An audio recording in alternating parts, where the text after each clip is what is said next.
All right, welcome back, everybody, to another episode of the Two Plus podcast. We are coming to you after the conclusion of the Mother of All Battles event in Sydney, which was a 2,250 point tournament. Had about 40 odd players. It's one of the bigger tournaments that Australia has seen so far. I think Castle Assault earlier in the year had about 60. So this is up there and it's comparable to other big tournaments probably across the world, to be honest, in terms of large size number. The array of lists that were seen there was encouraging, I think, for Warhammer players and Old World players. There's a variety of tuned lists and all comers lists, and even just heavy theme lists, which there's some other media out there talking about some of those lists already. But what we wanted to do was talk about the winners and who performed well and what it does for the conversation around this game. So, Alex is here with me as always. We're going to start off with the top table, which was between two Vampire Counts players. And they were two different lists, but Akhtar Khan, Food Monster 1, took it out 12-8. And Alex, you might be a bit more across this theme than me, but this is a Screams list. Probably not your absolutely maximized Screams list, but pretty close. What do you think stands out here?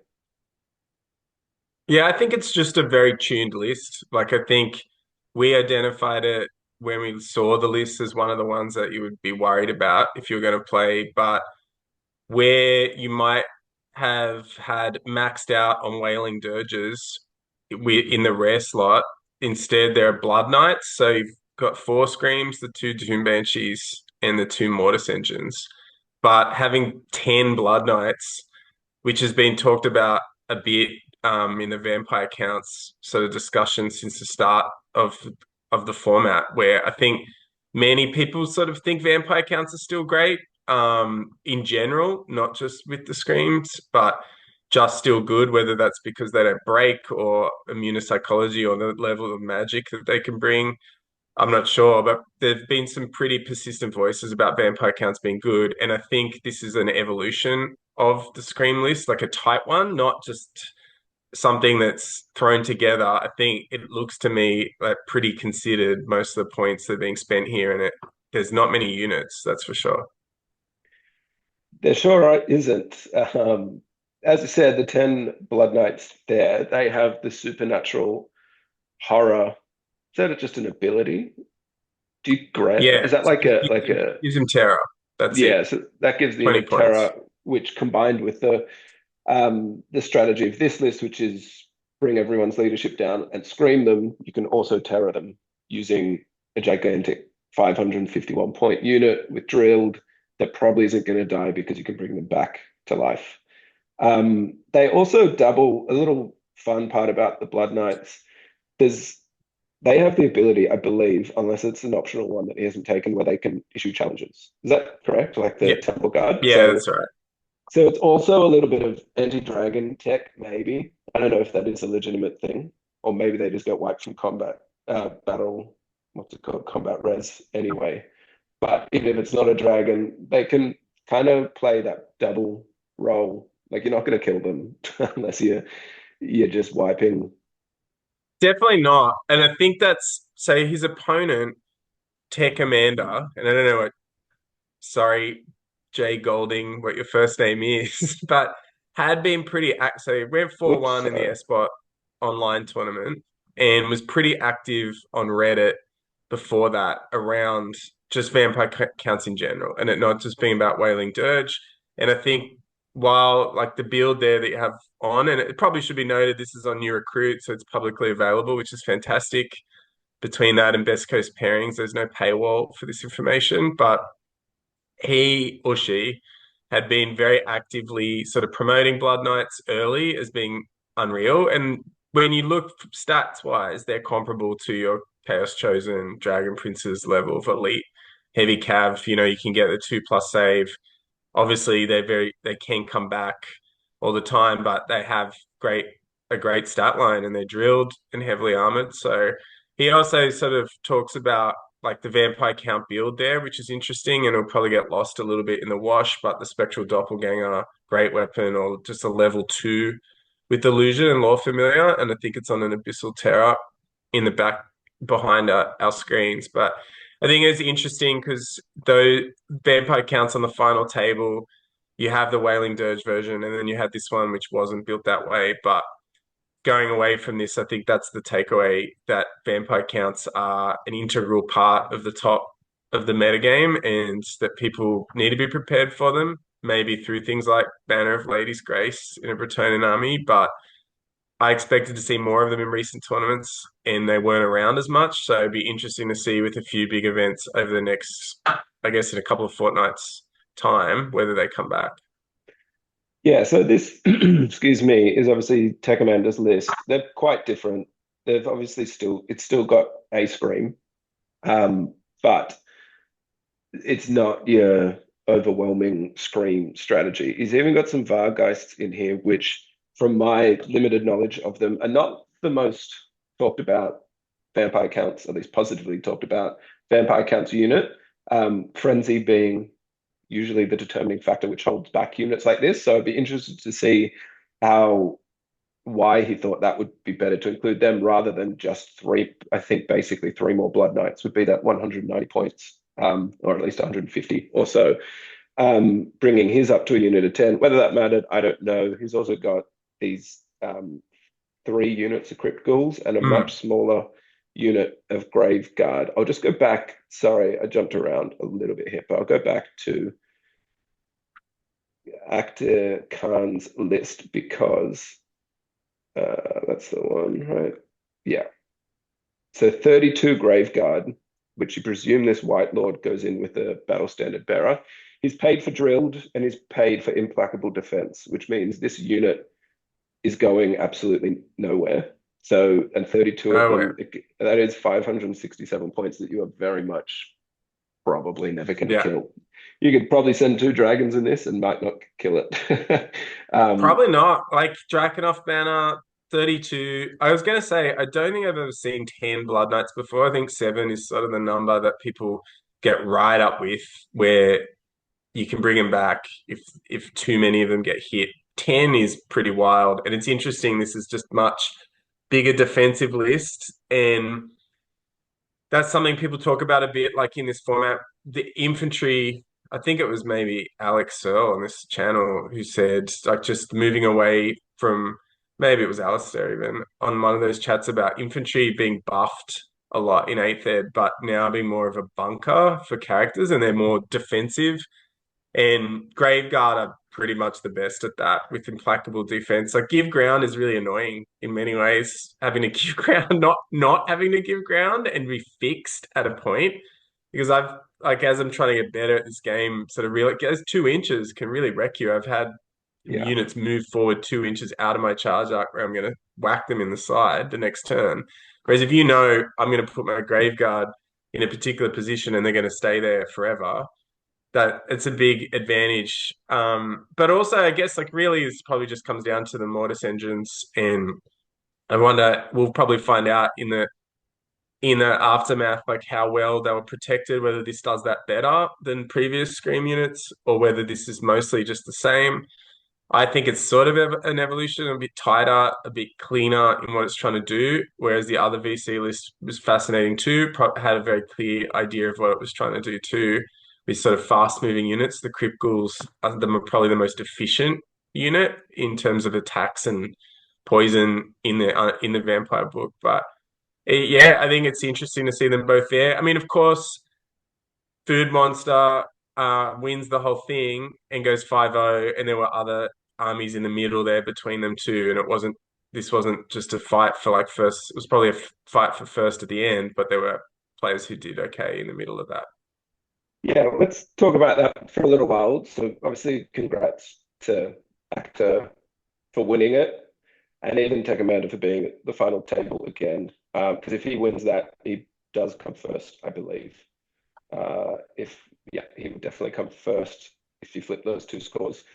But if you have a look at this top 10 here, we've come fresh from the London GT, where 5 of maybe even 6 of the top 10 were Bretonia, I forget, um, of all iterations of Exiles lists, and maybe one or two grand armies. But you can see vampires, wood elves, Bretonia, high elves, vampires, wood elves, Bretonia, dwarves. These guys, dwarves as well, and Empire to round out the top 10. That to me speaks to a healthy top 10, a healthy state of the game of competitive play, if you will. Yeah. I think that's the diversity is a great thing because people talk about, well, if you don't want to run these super tight meta lists or skew lists, well, you're going to play other types of games in the middle of the tournament. And it seems to be true at this sort of event. On top of that, I think it's nice to see not just like the different types of armies, but also that the top lists are coalescing around certain things, but there's still a few of them. It's not just like here, if you have Screams, Bretonians, and then dragon-based armies, it's not so bad to have three. Like they're talking card games of combo, control, beatdown. I think it's sort of going to end up like that rather than one sort of dominant.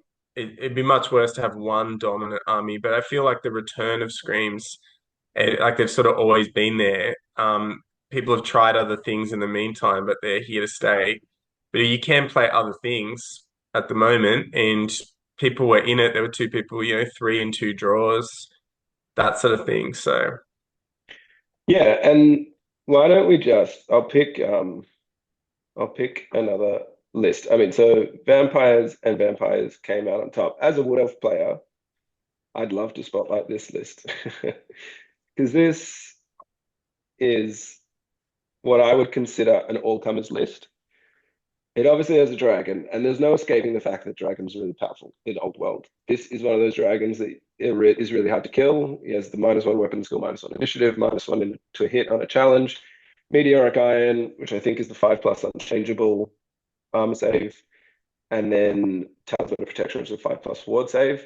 He does have a Shadow Dancer, and then he has a level 4 as well. Nothing like too egregious here. We saw another Wood Elf list in this tournament where there was a level 4, a Tree Man Agent level 4, and a Dragon, which I would say is way mm, more tuned or skewed towards using that 2,250 points extra little bracket to max out your characters. Then he's got 2 units of 5 Deepwood Scouts, 2 units of 10 Glade Guard, 2 units of 5 Glade Riders. So sure, a lot of people might say that's just MSU, but really, like again, there is much more. I missed Dryads as well. Sorry, unit of 8 Dryads there as well. It's not by any means offensive. I don't think. I could be wrong. I could be biased as a Wood Elf player. Then he's got 1 unit of Sisters of the Thorn, 1 unit of War Dancers, 2 units of Wild Riders, and a Great Eagle. That to me is has a lot of variety in it. There's a lot of units in there that do different things without it being some, you know, I think it sits perfectly in the middle of bring strong units, bring the normal units, and don't bring 5 of the normal units en masse kind of thing, which is a classic Wood Elf technique in particular. So that again, this guy, sorry, missed his mark. He finished 6th with a 3-1-1 record, which I don't know, Mark. I'm not at a the lot of battle tournament. I was, points. yeah, it's a lot of battle points. I think that like that would be every casual player's like a high benchmark. I think I would love it if I went to a tournament with a list like that and I went 3-1-1. And I think that's Yeah, well, I realistically guess what look, you have Paddy second, Dragon, Andrew fourth, Dragon, and I just don't think like I think people will say, oh, it's just dragons. It's like, well, it's not really. The vampire count smashed like in terms of battle points and won the event, and there's a Bretonian player in third. And at what point, is it going to be 10 different types of armies in the top 10? Well, this is about as close as it gets. yeah, Like, I think that as the game evolves, people are sort of, oh, it's the sky is falling all the time. And I know people talk about it as it's the internet now and how we work. It's like, well, just don't be. Like, it has literally been Screams, then Dragons, then Bretonians for like a week, you know? And people say, oh, Bretonians still be good, and we'll have a video up about that later. But I think that it's just, yeah, like, at the end of the day, if you're going to win at all, then you're going to get into this sort of forensic list making argument. And you've probably got three options to look at Bretonia, to look at the Scream list, or to look at something that leads with dragons. And you have to choose how you're going to do that. But if you are just going to try something different, you can probably still win 3 or 4 games doing it at this stage too. And I think that's a pretty good result.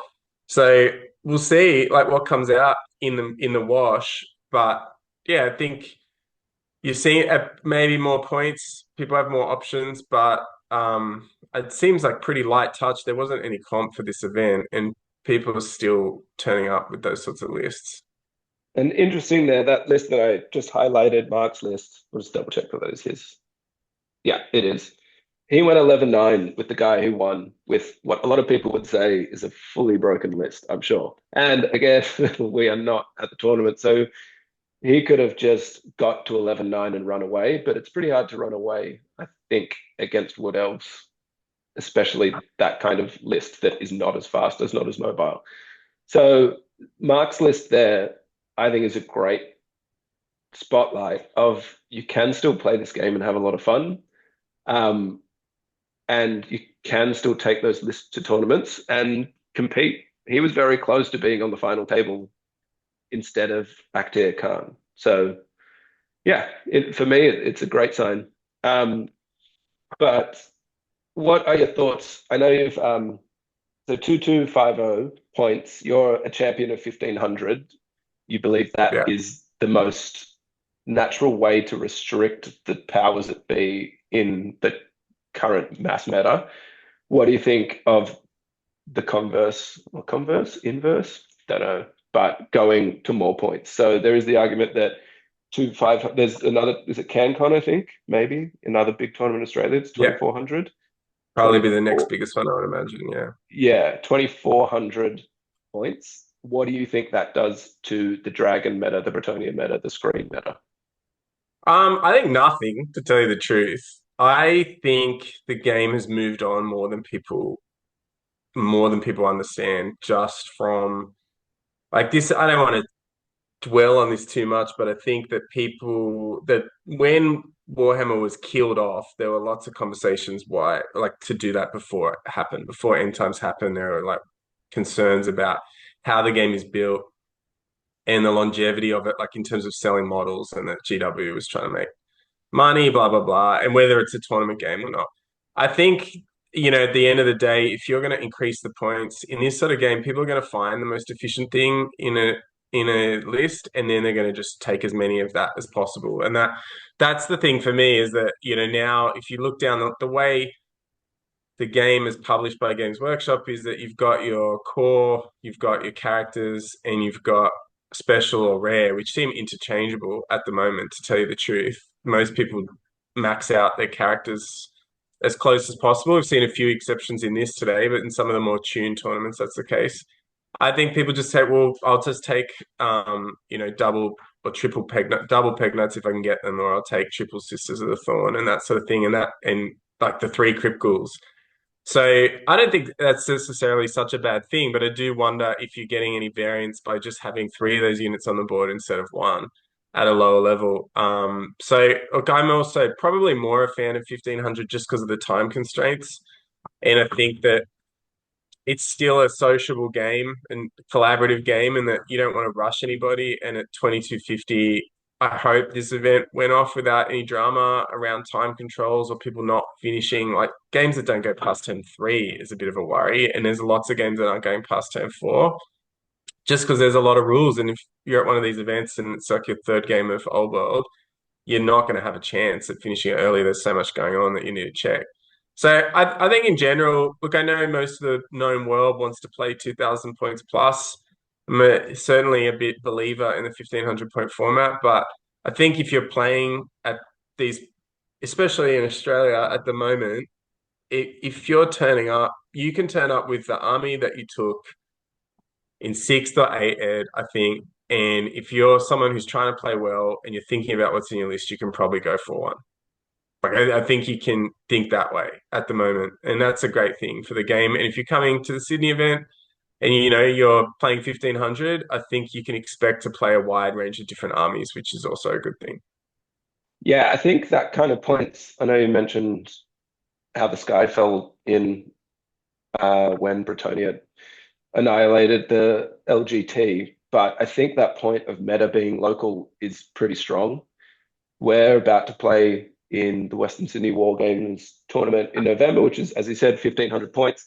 But judging by the last time you played in that tournament, the variety of lists in that, not just in terms of what armies were taken, but what units were taken in those lists, was so encouraging. Well, I think we've heard that there's going to be, there was a few players that played in this tournament that are playing come November, and there'll probably be some more Bretonians in there. But I don't think you can take any one tournament as meta defining at the moment. They are creating the strongest lists in the game, sure, but some people just don't even know anyone that plays Bretonia. There's like Yeah. there's no point in throwing the whole game out, being like, well, Bretonia's broken or Vampire Count Screams is broken, because even in our circle, which is small at the moment, I don't think there's a Vampire Counts player in sight. So like we may never Yeah. play Well, Screams. and think about it this way, like, I don't know, I can paint an army very quickly. You'd probably agree. And Mhm. I've, I have the means at the moment and the will to do so. And I don't, who's out there painting?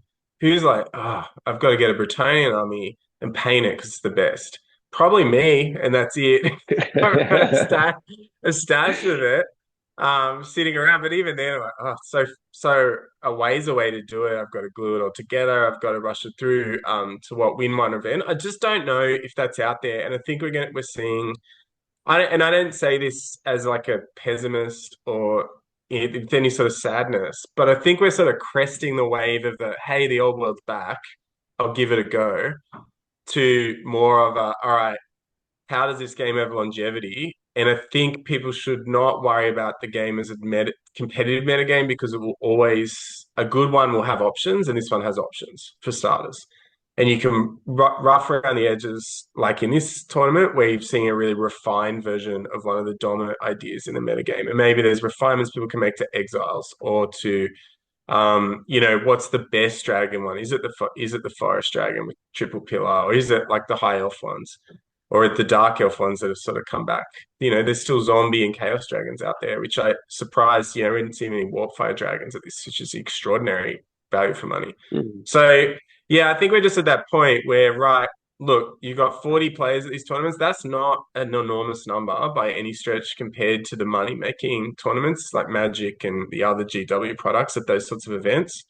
So I think it's probably just, yeah, what's really happening, not just in the theory. I don't want to crap on anyone, because a lot of the theory, there are guys who get one game every 2 months, and theory is all they've got to enjoy the game that they love.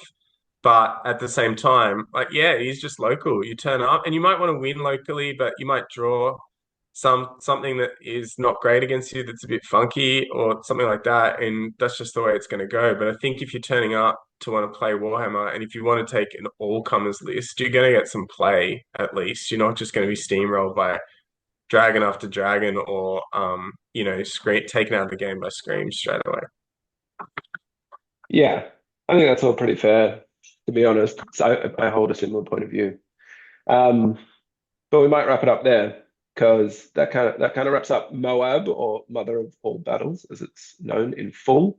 I guess CanCon will be the next local tournament that we'll have a look at, and then probably do the SBOT tournaments that are coming Yeah. up as well. And we've obviously got our 1,500 point one in about a month's time, which there'll be a good lead up to and follow on from that. So people who are unsure about 1,500 points will get a pretty good look at it, because we're going to be doing list reviews, list reveals. Yeah.